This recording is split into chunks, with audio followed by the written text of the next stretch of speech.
Hello everyone and welcome to another episode in the world of Mark 1 Focuses, and probably one of the most important episodes that I have done, an episode that I've been putting off because of work on my other cars for quite a long time, and there has been no real issue with this particular department, and that, as by the title, it is the fuel pump. We are going to change the fuel pump on 50 Shades, and I can't wait to get started because there's one thing that I really don't like about any particular car that I own, and that is something that is a bit difficult to get to, and a Mark 1 fuel pump should be a much easier exercise, but unfortunately Ford decided to try and take it out the DIYist hands by not providing an access hatch underneath the rear seats, as is traditional with a lot of older cars, and make you want to drop the tank instead. And that's it can be a bit of a faff, and it has led to people cutting holes in the floor, and yeah, this isn't great, to be honest. I mean, in 2025 people shouldn't really be cutting up their Mark 1s to do this, so I'm going to try and show you in a video that I've done. I know other people have done this before on their Mark 1s, and some YouTubers have put them on there, which has been a good guide for me as well, because I've never actually changed the fuel pump in a Mark 1 either, so it'd be a learning curve for me. But I have all the equipment necessary, which isn't actually a great deal, to be honest. It just takes time and patience and a bit of cleaning here and there. And I'll go through what you need to know about a fuel pump, especially on a petrol Mark 1. Diesels also have their fuel pump because they'll need, a pusher, a fuel pump buried in the tank that will push fuel towards the diesel pump, okay, run by the engine. So it will still apply to diesel owners as well, and the pumps are very, very similar. We're going to be replacing the pump and the sender unit in one go, and not just the little fuel pump that goes in the sender bowl itself. And that is mainly because in 2025, it's not like in 2015 when everybody was literally just replacing the fuel pump and putting it in the old sender unit, popping it back in, and job's done. And to be fair, that would be an ideal repair 10 years ago when the fuel senders weren't really that old, and there was no real known failures or intermittent issues to do with the fuel sender unit and your fuel gauge, effectively. But now I don't think that's appropriate in 2025. I believe that changing the whole thing is essential, because you want to be doing this job once and never coming back. And the only time you come back is either in 10, 15, maybe 20 years when it's packed up again, if you're a long-term owner. If you're not a long-term owner, you only want to be returning if there is a faulty pump situation. And unfortunately, most of these pumps are made in China these days, aftermarket. So realistically, that could happen. It could happen to this. I hope not, but hopefully not. It'll be a good one and a good manufacturer. Genuine ones are over £300. Don't worry about them. The unit that I'm going to show you today is a Bosch unit, and I'm going to show you the parts number, and I'm pretty confident that this is a quality enough item for me to stick in the tank and forget for many years. And you never know, there might be some performance differences, because Mark 1 fuel pumps, they can prime the system perfectly, but if it's fractionally lower pressure, that would affect performance. And then there isn't a sensor on a Mark 1 that can detect low fuel pressure. You only have a fuel pressure regulator, which is a little valve at the end of your fuel rail on the petrol models. That particularly, it's just a valve. It's not electronic. It's not plugged in or anything. There's nothing for the computer to adjust in terms of fuel settings. That later Fords had this, but this does not have this. So I could be driving around on a Mark 1 with a fuel pump that definitely isn't in the first flush of youth and needs renewing, but it worked perfectly to me. The only time where I've had a problem with it is where the car stood for 2 months and I aimed to start it and the fuel pump fuse blew. It didn't start, and I was wondering, why is it not starting? The fuse blew. And that's usually a sign that the pump is getting old and it needs replacing. And there's dirt on the little, what I call the colostomy bag filter that attaches to the fuel pump itself, and you get a new one with the new pump. That can pick up dirt over time. Not much, because Mark 1s have got plastic fuel tanks, so that's not really a massive issue, but it will pick up some. I've 22 years on my car, yeah, it won't be in the first flush of youth. And quite frankly, I don't want to depend on a fuel pump that's 22 years of age. Mark 1s are now about 27 years old to about 20, 21 years old now, something like that. I wouldn't trust a petrol fuel pump in any of them unless it's been changed before. If it's been changed already, no problems at all, then really you shouldn't have to replace it for many, many more years. As a rule of thumb, I really wouldn't trust one over 15 years of age, genuine or aftermarket. And this aftermarket one is usually about £80–85. I managed to get it at a bit of a discount, but that's roughly what you're looking at for the pump and the sender assembly all in one go. And there are problems as well that has been highlighted by other people when you actually change just the pump. So it's best just to change the sender. And I will go over why that is and what the problems could be with the fuel senders. And I know there are members who have had fuel gauge issues either not working or intermittently, or there's a dead spot, which is quite common with fuel senders when they get a bit old. So hopefully this video will be in good enough detail to give people the confidence to do it themselves. And hopefully it might just inspire people to actually get their car on the ramp, which I'm going to do literally now. Ooh. And like that, here we are. The car is on ramps, well, one ramp. Just on this side, I prefer to come from the driver's side, and there's a very good reason. You're going to need access to the fuel filter and disconnect the fuel feed from the top of the pump to the fuel filter, the feed that goes towards the engine. Okay, you're going to need to come from the driver's side. You can't really do this on the passenger side because of that incident. And obviously you've got the evap vapor line that also runs above the fuel tank and connects to the hard fuel vapor line at the front. We're going to disconnect them two in a second. Yeah, we've got the back seats up, move your seats forward. We need access to that electrical connection hole, which is what it is. It's not anything other. Unfortunately, after doing a load of work at the front, and I'm going to be very brief about this, I've been very busy doing the painting, Panther Black paint, all across the slam panel and redoing some of the jobs I did years ago, and it's gone really, really well, as you can see.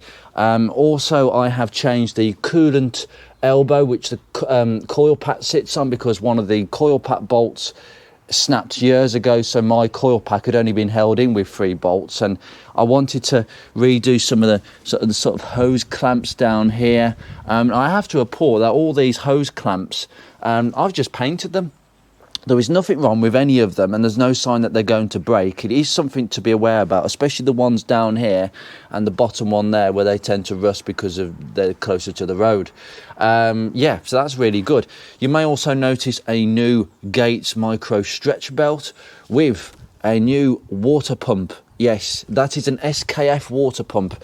That has shut up this car completely, and the old Gates water pump was leaking profusively. I've videoed that before on this channel on other cars, so you don't need to see that several times actually. But this has been done on my car recently. I'm really, really pleased. And you might notice that this alternator looks very different. Yes, this is an alternator out of my spares. I believe the original one may have had a fault. I'm yet to discover that because I've yet to drive this on the road properly. But I'll find out if there was an issue, and I'll describe that a bit more next time. We have filled up the cooling system, but we've got a problem with the cap. The cap has decided to fall apart in its different pieces. You've got the valve and the spring, and it's all come apart. I'm not sure why. I also believe that there might be some air in the system. I did drain the system fully, and when you drain the system fully, there is a massive risk of air leaks. Even on these, it's very hard to get air leaks in a Mark 1. I will tell you that, but it is possible, and I think I've just about achieved it. We've had some rubbish that's come from the cooling system. It sounded like missiles of air, so I'm going to be very careful of that, because that could kill a head gasket. So I might have to re-drain the system and redo it again by filling very slowly. But otherwise, there's no coolant leaks, which is very good. I just probably need to go over that and burp more air out, because there was a few bubbles coming out here, and it sounded like missiles. My rover experience tells me that. But mostly it's all done at the front, and I'm really, really pleased about the results of just doing niggles here and there. But all in all, a much quieter engine bay, and I hope with the alternator I've cured a problem that I've had for many years. Sadly, the original one, I think I've been doing that since I bought the car. But nevertheless, this is a fuel pump video. What we're going to do now is remove the fuel pump fuse and depressurize the system completely.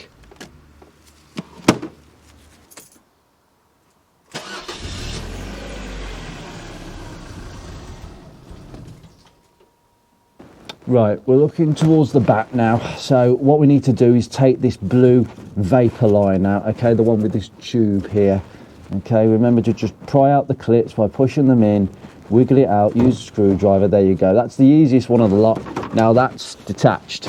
Potentially I can't disconnect that because of where it actually is. So we might just be able to drop the tank, and hopefully there'll be enough slack so I don't have to disconnect it from the filter, because that is a bit of a pain of a job. But we've disconnected this. That's the main thing. I actually forgot it's not this one, because this one goes to the car. It's the one round the corner. I have to say the pipes are all looking really good, even where they go through the clips. Just watch that one. Right, so you're going to need obviously a jack and some wood. Now bear in mind we've got tank straps on a Mark 1.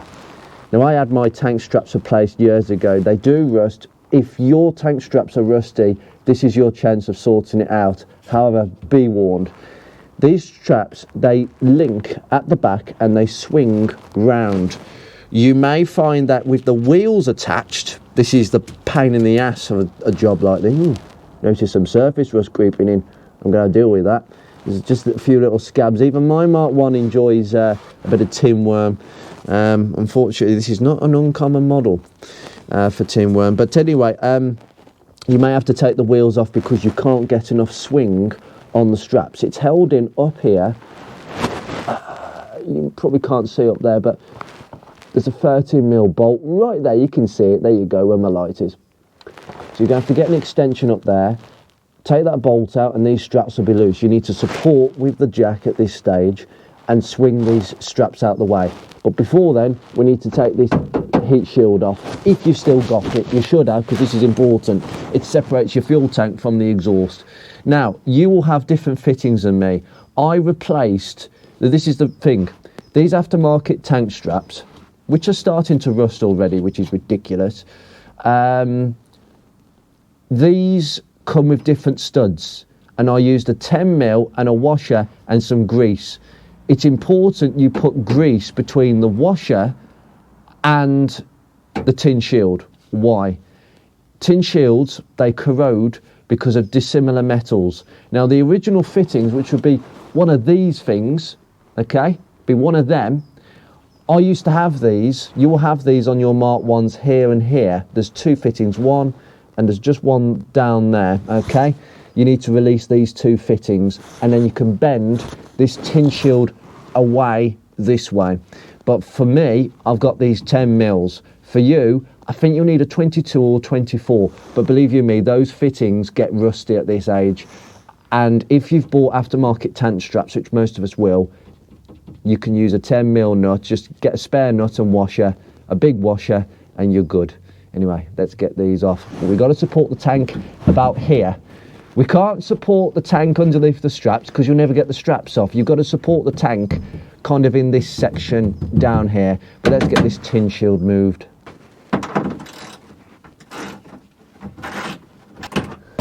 God, that nut is so loose. The grease has preserved that so nicely. It's the only one of the few areas on a Mark 1 that I would consider greasing. So your washer will come off with that. There we go. Okay, you can see where the stud goes through, and it goes through into this piece. I'll just take that washer out. This piece is connected to this piece of the middle box. Okay, I hate them exhaust clamps. Luckily it doesn't leak. Got another fitting just down here.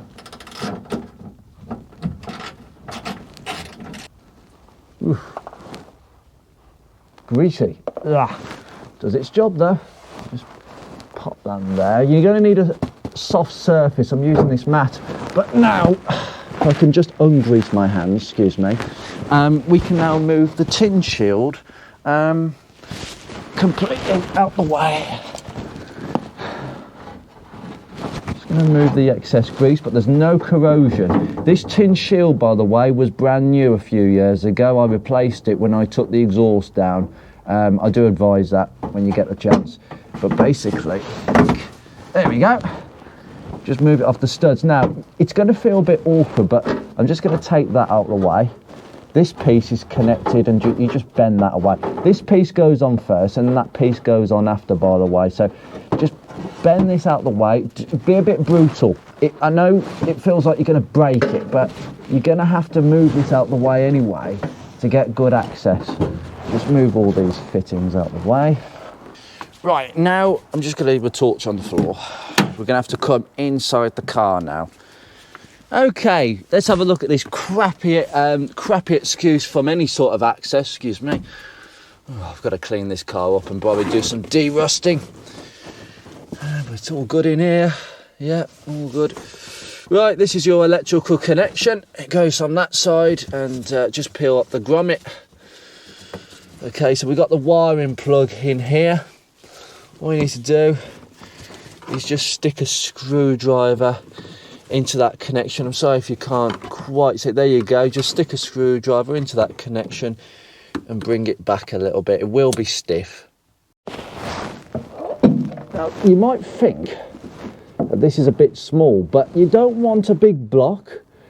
Secondly, make sure your fuel level is quite low. I've been trying to run this down way below what I really recommend beyond the light coming on. There is a low fuel reading that you can go onto the secret menu that I've showed you by pressing the odometer trip in and holding it in with the ignition on, and it will tell you how low the fuel is. And basically, when it gets to zero, it should be that, but I've proven that when it gets to zero, actually I've started a functioning car. I did that the once for another reason. But that's quite taut. I know that my jack is on this and it's secure. It doesn't matter. It's going to be controlled, and that's the main thing. It's not going to, hopefully that's not going to slip in now. Just make sure that you're happy with that, and we are kind of ready to drop this. Now, you don't have to disconnect the fuel filler pipes because we're going to get the tank to go like this today. We are doing most of this in situ. However, this might be a bit of a faff, so we'll see how it goes. Right, now we need my 13mm extension.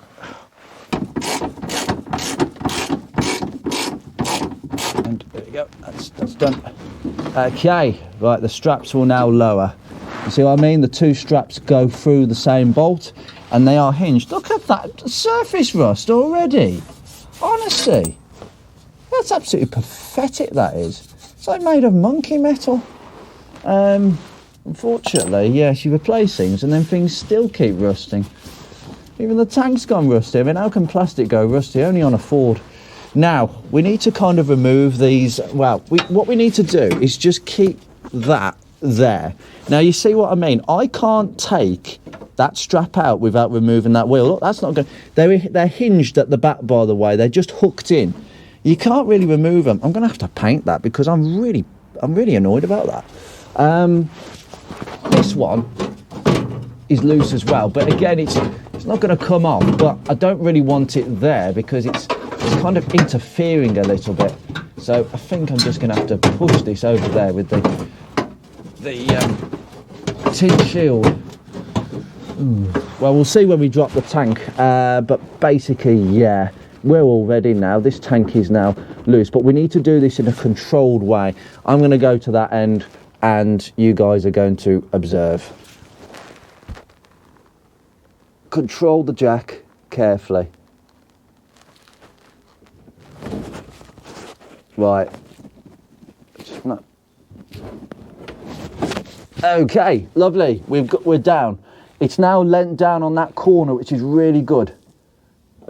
And my jack is released. Okay, fantastic.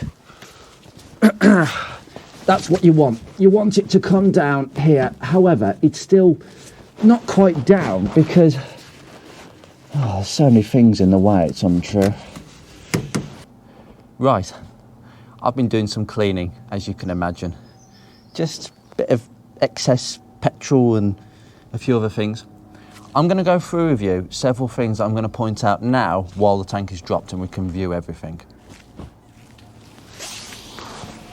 Okay, right, so if I just stick my head torch on. Okay, we can see everything. So this is the tank dropped on this corner, okay? You're going to have to wiggle this tank strap just to allow it to drop.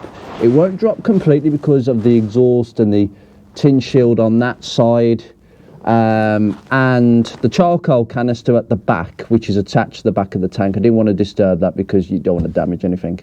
But I'm going to try and put you in here. So this is, as I say, this is the evap line, okay? That goes to your charcoal canister at the front of the car to carry fuel vapours to be burnt. And that will go all the way back here. It's just basically clipped into the top of the tank. I'm just put my camera here, of my LED here. You see this pipe here at the back of the charcoal canister? Here. That is a breather pipe where my finger is. That is why this is not a sealed system as people think. That breather pipe is mainly to vent excess fuel vapours in the event that the tank has been overfilled and that canister becomes saturated, that charcoal filter becomes saturated. That's a bit of a problem because that probably won't work the same again. And that breather is to allow excess breathing. So it does go to the atmosphere. So most of it gets burnt through the engine. Some of it goes to the atmosphere. And that is why, ladies and gentlemen, if you cut an excess hatch up here, I've got my plug, right, I'll push that plug all the way in a second, I'll give that a clean. You will smell fuel vapours. I can smell them around here now. I can smell the fuel vapours instantly. I'm very pleased with the state of this. There's a bit of rusting on this side here, but it's not too bad at all. It's a nice space actually. But we have got the fuel lines, so we've got both fuel lines, the return and the feed. So I just move this back out the way. We've got the roll-on valve here. These are supposed to shut, although I think they're quite inefficient, because I think also they can let off some fuel vapours personally. I don't trust them, but they're basically aimed to shut off if the car was to go upside down in an accident. That's what you call roll-on valve. There's two of them. There's one there and there's one at the back here. This is the main breather pipe here, okay, that goes all the way to the fuel filler. It connects to the fuel filler. The fuel filler you won't see from this side because it's on the back side of the tank, but then you've got the old evap canister. It's pretty simple. It's really, really simple, that system. It looks like a bit of a mungle and jungle of things, but it really isn't. Also, this is what you're going to have to do if you want to replace your brake lines. The brake lines tend to rust along this section. I've had mine done in copper years ago. I've no doubt that I'm going to be encountering that on another Mark 1 at some point. So this is the way you're going to have to do it, and what a pain in the ass it is. But it is possible, guys. My garage has done it around here. They've put the unions around here. But yeah, we've got the fuel filter still in place here. And this is the feed pipe, okay, this one, okay. We've got the top of the pump. I think I'm going to just move that torch, excuse me, sorry. I'm just trying to get the lighting here perfect for you guys. Okay, just pop that there. This is the feed. This goes to your fuel filter on this side. It goes through the fuel filter to the car and comes back through the return here, okay. This is the return, this is the feed. The return is the red one, okay, with the red clip. Now, I've seen all sorts of stories where people have tried to push in these little tabs. You see these little tabs here, okay, these little tabs on the side where my fingers are, and you push them in with... Honestly, even the Haynes manual tells you to do that. No, you don't. What you do is you get your fingers and you push. I'll tell you what, I've got my screwdriver to show you. You push with your screwdriver against this fitting and you pull the pipe outwards. That's how simple it is. I've seen people do things like put a 12mm span or 13mm to push the tabs in. You don't do that. You don't have to do that. It's so simple. Just get some plus gas in, then I think I can actually... Ooh. Let's see. I don't think I can actually angle to show you this, but now I'm hoping you can see this on camera, because otherwise it's a bit pointless. So fingers pushing, 2 fingers pushing this way and 2 fingers wiggling the pipe, and it will come out. Be patient.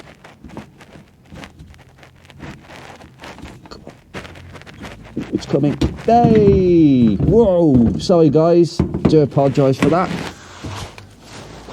Right, I hope that you caught that on camera, but that came out really, really easily. Oh, excuse me, excess fuel.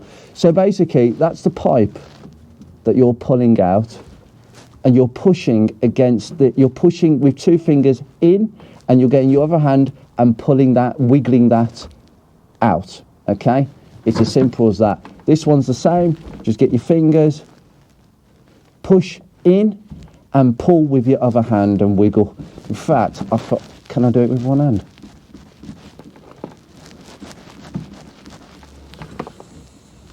Not quite. Not quite. The 2 want to go in the same. The clip and the pipe will want to go in the same direction. You get the picture. All right, take that one out the way as well. We'll just flick it up there. By the way, guys, I will make it clear. These 2 lines, the feed and return line, if you break the ends, it's not the end of the world. Obviously, you can't complete the job on the day, but it's well worth in mind when you're doing this job, maybe to buy some spares. You can buy these 2 little pipes, aftermarket, and they are good quality. So don't worry if you were to snap the ends of these or there was something that went wrong. Don't worry about it, because you can get replacements. It's not the end of the world. I mean, you can have second hand. Second hand's just as good, and I've got a few of them kind of hanging around. Now, we have the pump itself. Now, I will say, we had a bit of a casualty with this clip just coming off here, but the clip actually came out. But it doesn't matter, because the reason that you do this job is you're replacing the pump. There is no other reason really for getting in here. And I will say this very clearly. In 2025, you replace the whole pump, because what you don't want is 6 months down the line, you change the fuel pump, put it into this new sender assembly, and then, well, we've got a broken clip here for a start. That's not good, you know, so you have to replace the body anyway because the clips go fragile. But secondly, what if your sender packs up in the next 6 months? And we are hearing of stories of senders packing up intermittently, the gauge not showing anything, and that's wear and tear. And at 20 plus years of age, I don't trust the senders either. So all you're going to be doing is you're going to be costing yourself this job again. You're going to be doing this job all over again because the sender's packed up as well. And you'll just have to buy a fuel pump sender assembly, because I don't think you can buy the sender alone. You can buy the pump separately, but you don't think you can buy the sender body alone without the pump. So you cost yourself 2 fuel pumps there. So do it once, do it to forget, basically. Now this ring, right, we've got a locking ring. I know what these are like, but we can use one of these. It's a bit difficult to get in, but it's possible. Or you just use a screwdriver and smash into one of the... This is thick plastic, by the way. You have to reuse this ring, by the way. It doesn't come with the new pump. And nor the seal. The seal will have to be reused. But literally, just give it a whack. Right, here we go. Just need to get it started. There we go.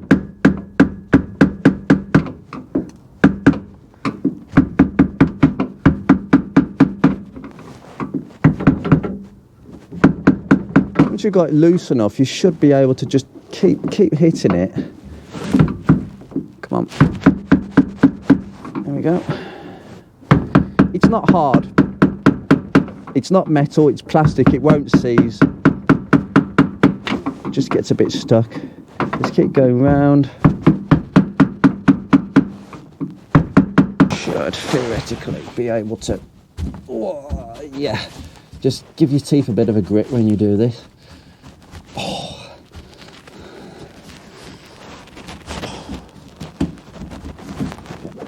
Always stiff. By the way, I've cleaned the top of this tank, as you can see, to demonstrate all the areas you need to see around the tank. So this is a kind of a what you need to know about your fuel tank video. There we go. Just take the whole ring off. Yay, there we go. Right, we can move that ring out the way. It's just a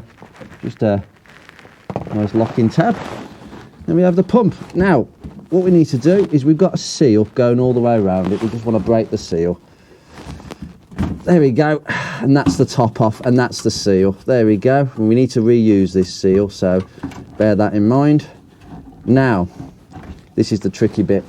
Now, I can't show you this, but the pump is screwed in to the bottom of the tank.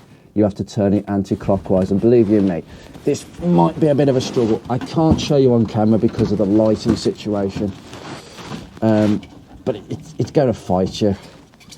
Let me just get this blasted seal out of the way. There we go. Petrol everywhere. Oh God, there's quite a lot of fuel in there. Okay. And what we want to do is twist. Did you hear that? Lovely. You want to hear that. And now it's all loose. Okay, now the float might prove to be a bit of a sod here, because the float is on the side.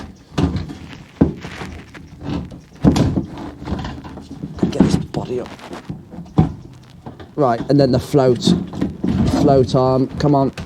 Doesn't look bad, this, you know. Let that fuel go in. Oh, lovely. Okay, lots of fuel to clean up. There's an awful lot of fuel in here. I tell you what, this will be interesting.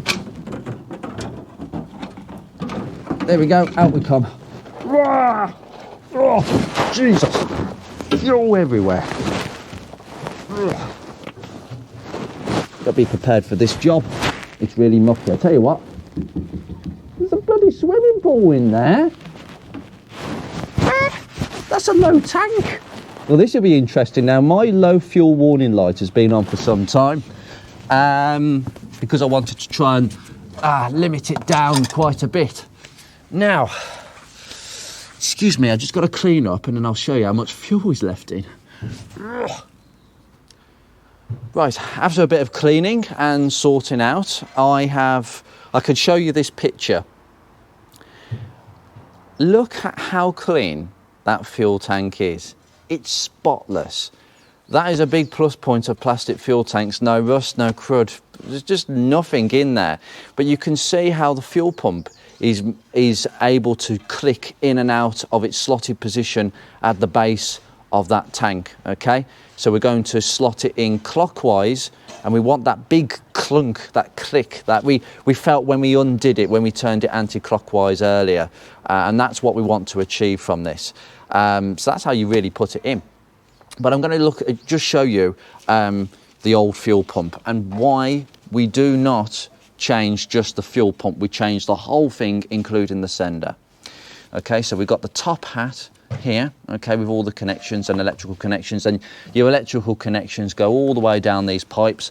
I have known a Mark 1 Focus to have a working fuel pump but low pressure, misfiring. Why? Because one of these pipes actually gave in and made a pinhole leak and bled pressure, therefore less pressure going to the fuel system. That is something to just bear in mind here at this age. This is why you replace the whole body with the sender. Now you just get a flathead screwdriver and you can get this top off and split the whole thing down. Obviously this is the base where the fuel comes in. We've got a return pipe here that sends it back to the base of the tank. We've got a little gauze filter there at the base, and we have the fuel pump that sits here. I don't know what make is this, but I can't really see it much on here, but I'll have a look later. But basically we have the colostomy bag filter, as I call it, which actually doesn't look that dirty, to be honest. That will come with a new fuel filter. Will come with the new one that I've just supplied. But the way of taking that fuel pump out is by taking this cap off. So you've got some T15s here, an electrical connection, and this top will come off. There's some seals in here. Now, it is a very well known fact that these seals can actually give up, okay? They can shrink, they may lose a bit of pressure if you were to fit a new fuel pump to it. And there was a very good video from Sparkplug Steve many years ago when it was appropriate to change just the fuel pump, because the senders didn't used to pack up back then. There were no problems with them, no known issues. But he demonstrated how you can lose pressure when the seals are not tight against the end of the fuel pump.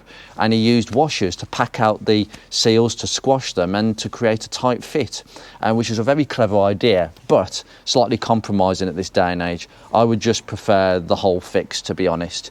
We do things a little bit more thoroughly in 2025, and that was a good way of doing it back then, but it's not really the way of doing it now. But these fuel pumps, I mean, this is still a working pump. The reason that these pumps die is because of dirt. They're very strong things, the original ones. I wouldn't trust your 10 quid ones, though, off eBay. Trust me, and plenty of people have done that and cost themselves. We have the fuel sender assembly with its float that moves up and down with the fuel level. It's lighter than the body of fuel it sits on, hence why it will float and not sink. Sometimes this is just pure plastic, yeah. But there's no rusting or corrosion whatsoever on here. Very different to Project Ruby, I can tell you.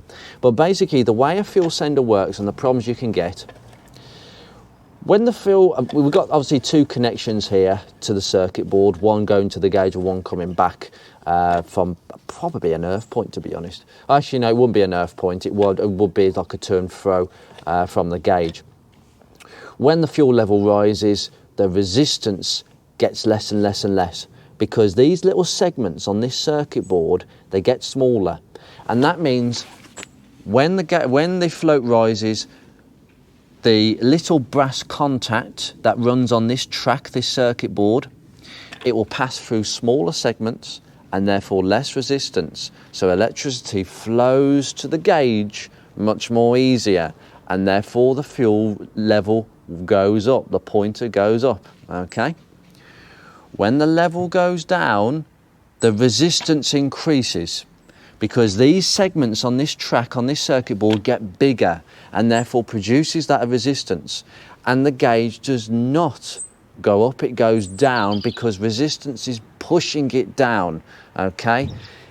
If you were to put one of these wires to earth, which means full continuity, no resistance, the gauge will go straight to 12 o'clock, basically, right to the top. Okay, that's the old test for checking fuel senders. But in a Mark 1, if you've got a fuel sender that's playing up, you do this.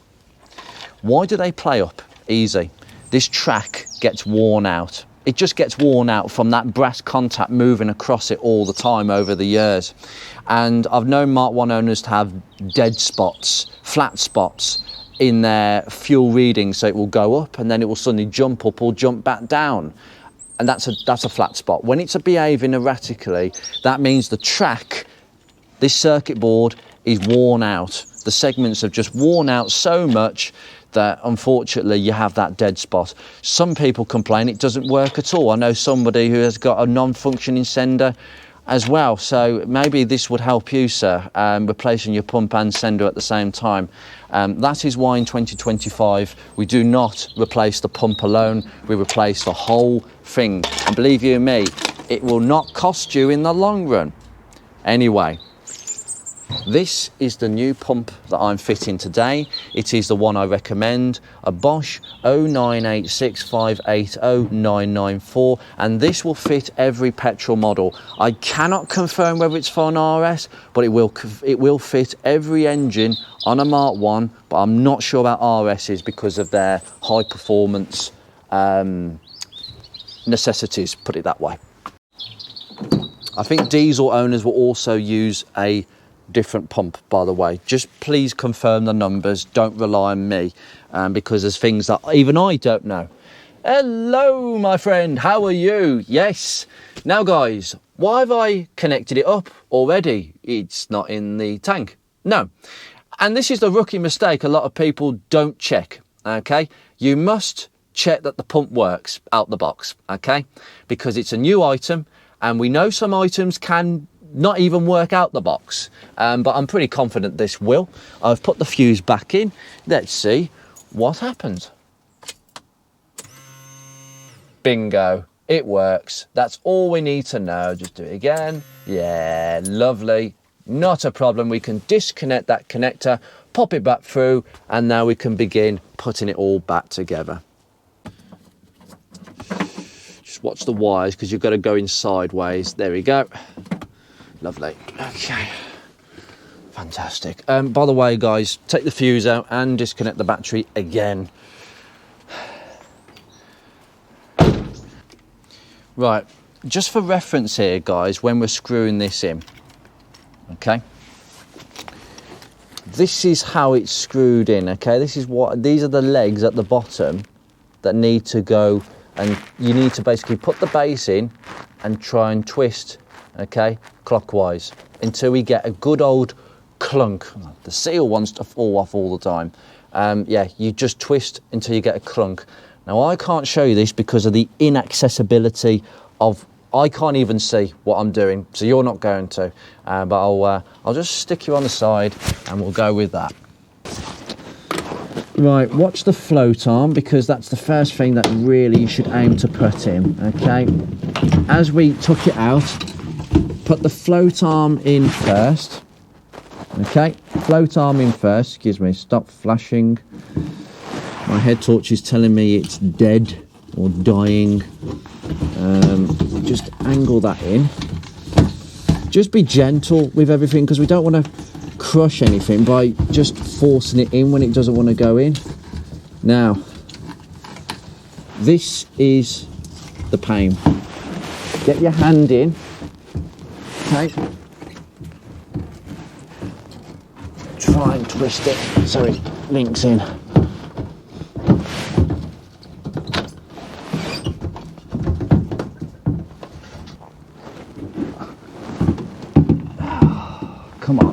Come on. It will be tight. I think you can feel that you've got it in that bowl that it twists into. Once you've got it there and it's not wiggling no more, you've got to just turn it that fraction clockwise. Just be careful what you're pulling on because you don't want to be pulling on your float. Might need two hands for this.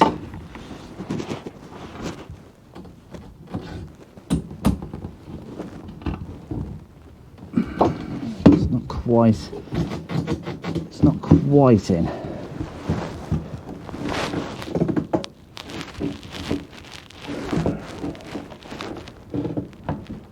Oh, this is bloody painful.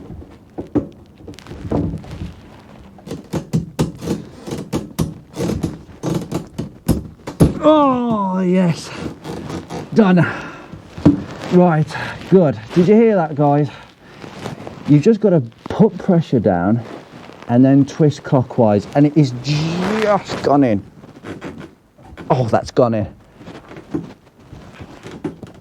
That's properly. I'll just check again. Push down, twist. Right, lovely. Right, what I'm going to do, guys, is I'm going to show you with the old fuel pump exactly what I was touching so that you guys are aware. So I've put it in this box. Okay. Now you've got to pretend, excuse me, that this bit is in there. So piss off. Right. So basically, just pretend that this is all one unit. You've got to get these legs to twist in, okay? What I was doing is I was pushing down with my hand and actually holding on to this piece here and then just click. You're not going to do any damage because that's a thick bit of plastic, but we're in. We're all in now. Good, good, good. There we go. So what we can do now,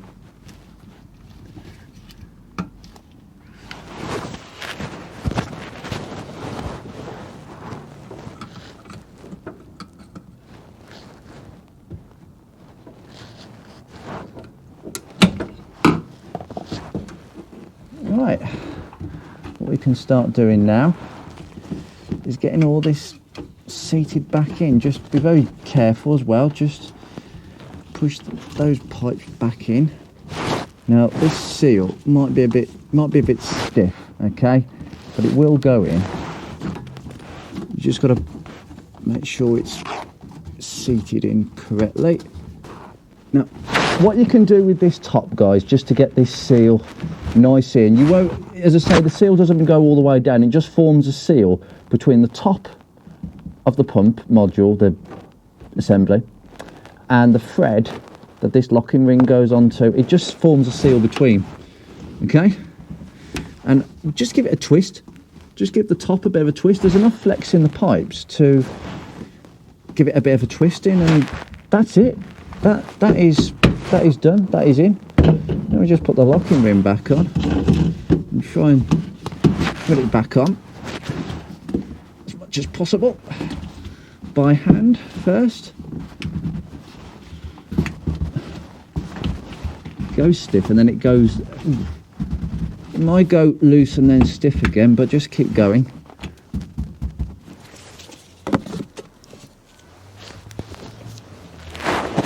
In the opposite way to the way we kind of did it before.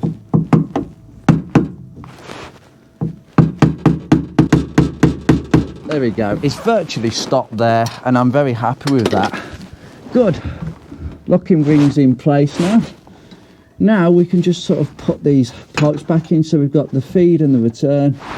So just make sure that you've got it correct. So the feed, let me have a look. Yeah, the feed goes over this side. Don't confuse the two. You could get it completely wrong and your car wouldn't start. The feed pipe, just trace it back from the fuel filter, okay, and it goes from here. So it goes from the pump to the fuel filter. Literally just pop it in. There we go. Lovely. Straight into the clip, because we've cleaned these edges. Nice new clips, and we'll pop the return, which will go from the return pipe. Just check that. Yeah, just pop that back in. There we go. It's not quite all the way in, just give it a final wiggle actually.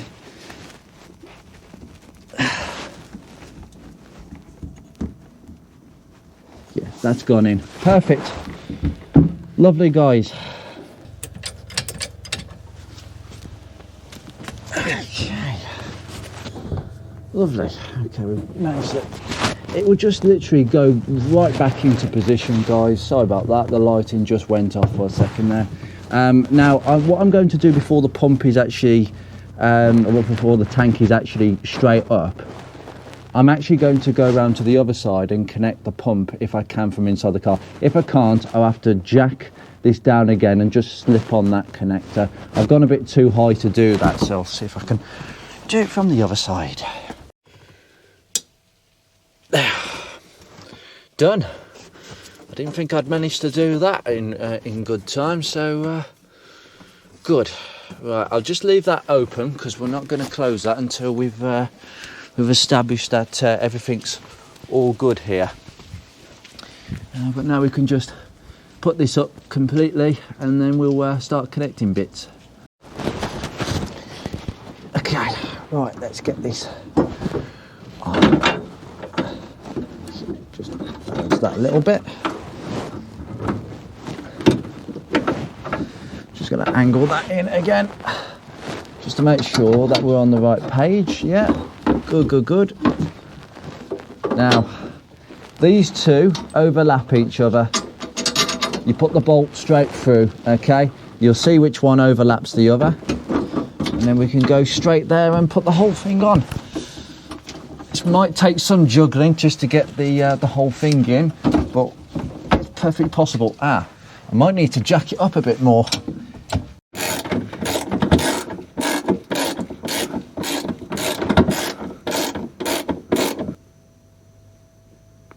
Yeah, that's all good. Lovely, we can now lower this jack.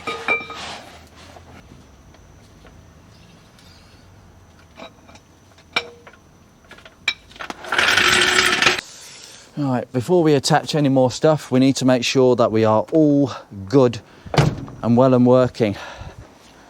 So, go away. This is really it. This is where you check for leaks and you check for everything else. So just put that back on there. That'll be good enough for now. Okay. Squeaky bum time. And you might need to give it some primes.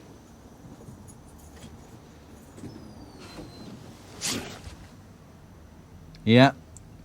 Bit of a different sound to the original one. But there's no leaks. That would indicate the system is getting to pressure. Try again. A few primes. That sounded much more happier now, because the pump was dry at first and now it's priming.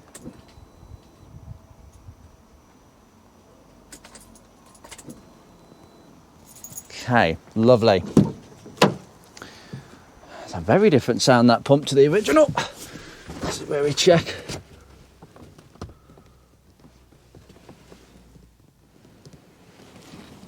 I can't see anything suspicious going on. I can't really see the other pipe in there, but yeah. Okay, go for a start.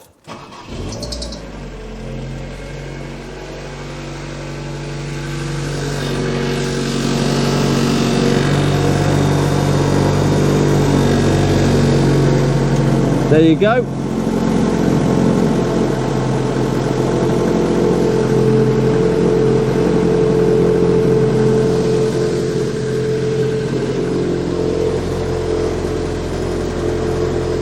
Sorry about the exhaust, it will sound a bit vibrating, but we're all in action.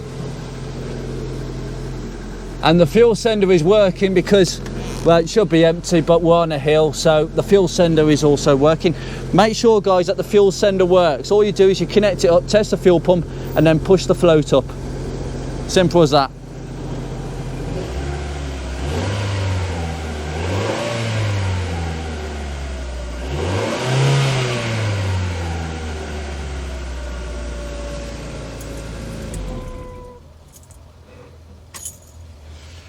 That is all we need to see. Fantastic. Just recheck for leaks. There should be a pull down there if there was ever a problem. I mean, that you'd know instantly the pressure that these things work under. Brilliant. Fantastic. We're all good there. That is epic. Right, guys, I'm going to get that tin shield.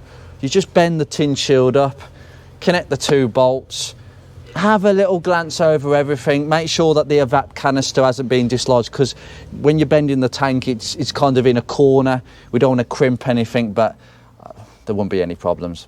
Anyway, guys, I'm going to leave this here. How to change a fuel pump on a Mark 1 and why you should change the whole thing entirely. It sounds very different, but the performance differences, well, you never know. There is one thing I will say, is that you can have a fuel pump in your Mark 1 that works, starts the car, no misfires whatsoever, but it could lose its pressure through old age. The seals, where I've said, where the pump latches onto in the pump module, those seals can get a bit old and weep a bit of pressure. You might even have a pinhole in while the plastic pipes go into the top of the pump head that I've shown you, although that would cause probably a misfire because it's quite a bad leak, that. But any less loss of pressure is less pressure going to the fuel rail, and therefore under higher RPM conditions and more demand, you might feel that. So you might feel that after changing your fuel pump, like I might see, there might be some difference. And with a fuel pump that's 92,000 miles, it's not done that many miles, but 22 years might have taken its toll. Take care, guys.